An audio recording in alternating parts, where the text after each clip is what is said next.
As he and other special guests give you an in-depth look at the city on the 10-year anniversary of Hurricane Katrina, today at noon Eastern on SportsCenter. Elsewhere, Steelers wide receiver Martavis Bryant now faces a 4-game suspension for violating the league's substance abuse policy, according to Adam Schefter. The suspension is currently under appeal. Just a side note, folks, Le'Veon Bell will also miss the first 2 games for the Steelers, also for violating the same policy. Stephen A., if this suspension is upheld, on a scale of 1 to 10, how big of a hit is this to Pittsburgh? I guess I would say it's about a 5. I mean, you're talking about a guy, he's a big play receiver. He can do some things. There's no denying that. Last year, he had a relatively successful season. I think he had about 26 receptions for 549 yards. That's averaging like 21.1 yards a reception. He's a big play guy, and having him on the field definitely gives them a threat. But I think that they still have enough weapons with Antonio Brown, with Marcus Wheaton. I'm just looking at that, and Heath Miller's still there and what have you. I just think they have a chance to continue doing some things. The first 3 or 4 games of the regular season obviously going to be very, very tough for them because they don't have their requisite weapons, and their defense is going to have to step up. Jarvis Jones, Ryan Shazier, they're going to have to show up and show their worthiness. But it still doesn't negate or dissipate my disgust. You know where I'm going, Skip. I know exactly where Another brother who cannot stay off the weed. I cannot believe that these guys are such flaming idiots. And I'm going to say something that's going to make folks upset, but I don't care. If you sat up there and you took a mugshot of every one of these dudes who got in trouble, black, all over the place. Brothers in weed. That's what we're seeing. Now, me, myself, I'm not going to advocate it. Obviously, I'm opposed to it. But I have nothing to say about it to cats who don't get in trouble, who don't lose their money from it. I mean, if you're living in a state where it's legal, it's not compromising your quality of life or anyway, it's your business. But if you are a professional athlete, especially an NFL player, there is ample evidence that you are going to go down. And you do it anyway? I'm done. The sympathy, forget all that. The brother suspended. If I'm Mike Tomlin, I'm looking for a replacement. I'm serious. I mean, this is unbelievable. I mean, you can't discipline yourself to stay off that stuff. It's unbelievable. Now, my last point is this. Steelers will be fine. They'll find a way to manage. I think the combination of this with Le'Veon Bell, who, by the way, owned it, recognized he made a mistake. I'm not even calling out Le'Veon Bell. He made a mistake. He apologized for it, promised it would never happen again to the masses. I believe the brother. He's one of the most sincere brothers in terms of, that came across in my eyes. So he deserves the benefit of the doubt. We move forward. First quarter of the season, I think it's going to end up costing them a couple of games, and probably the division, they'll end up getting in the playoffs for a wild card spot. But I'm at the point right now, the level of patience is just, it's over, man.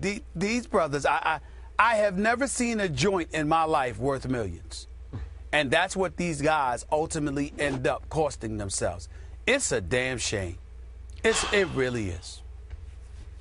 One quick thought on your weed point. Is it fair for me to make the counterbalance point that even though, as you say, it's black,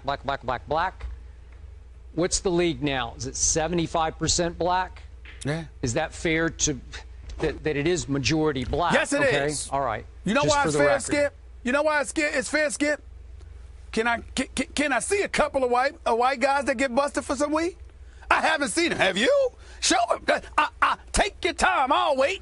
Who? I mean, if the league is 70% black, then it's 30% white. Where's the white guys getting busted with the weed? I haven't seen them. Well, a matter of fact, I won't mention the name, but a particular star played in a particular city, okay, and you know what, and had a franchise, you know, with the pizzas and all of that stuff, and you know what they say. I mean, there's a lot of cats out there that joke when you puffing. one of the first things you want to do after is eat some pizza. Yeah. So somebody, we're sitting up in there and jeopardizing our careers. I shouldn't say we, because damn it, I don't do it. I take that, but ain't we. Those dudes who do it, okay, they're jeopardizing their careers. And the very people that you said, well, is it fair? 30% of them they're not the ones getting busted with it. And by the way, you got a couple of dudes that have learned how to capitalize on it and turn it into a business venture. Yeah. So, we losing money. Those cats are losing money, and the other cats are figuring out a way how to capitalize off of it and make money for themselves. I mean, come on.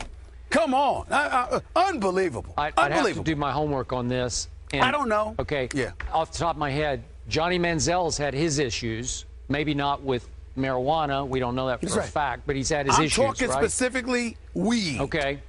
Got it. That's all I'm talking about. Right. I'm not talking about the other stuff. Alcohol or drugs. I'm talking specifically weed. Okay.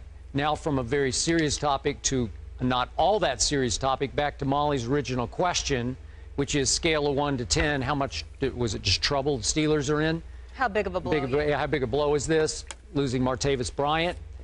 I'm at a 2, Stephen A., because of all the reasons you gave, and you left out one other reason. Obviously, they also have Marcus Wheaton. You mentioned Heath Miller, but I really like Sammy Coates. I'm not saying he's going to be Martavis Bryant last year, because that was some off-the-chart numbers that young man put up, and he came relatively from nowhere. I don't know what – I didn't follow him going into the draft, but did he get lost at Clemson? Remember, he's at Clemson with Sammy Watkins, DeAndre Hopkins, that Jerron Brown, who's still playing with Arizona. So it was as loaded a college receiver corps as you could ever imagine.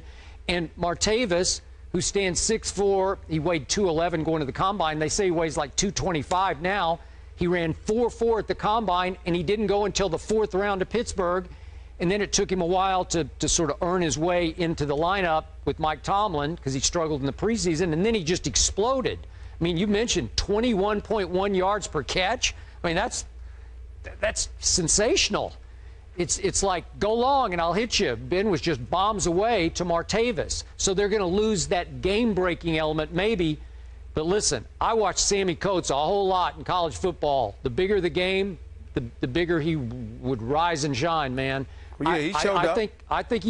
I think he'll step right into the breach. He won't do it exactly like Martavis does, but maybe as an every down player, I think he'll be at least as effective. So I don't think, obviously, as you point out, if you don't have Bell for the first 2 games, you got big trouble already.